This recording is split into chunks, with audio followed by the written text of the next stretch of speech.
Potrebbe scegliere di rompere il silenzio nel quale finora si è avvolto Bujar Fandaj, il 41enne kosovaro che si trova in carcere a Santa Bona per la mattanza di Vanessa Ballan, la 26enne uccisa nella sua casa di Spineda a Riese poco più di una settimana fa.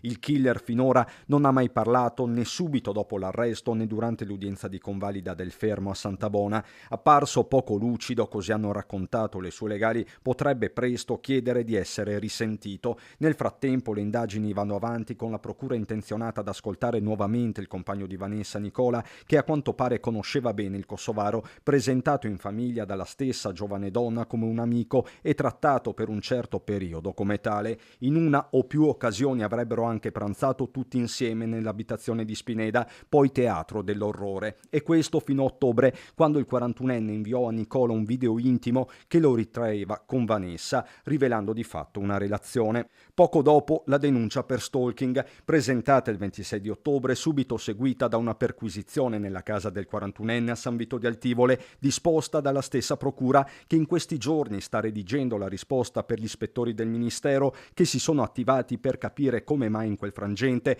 il PM non abbia chiesto una misura cautelare come il divieto di avvicinamento. Le relazioni saranno due: una sarà a cura dei due PM che si alternarono tra il 26 e il 27 di ottobre, l'altra verrà redatta dal procuratore capo.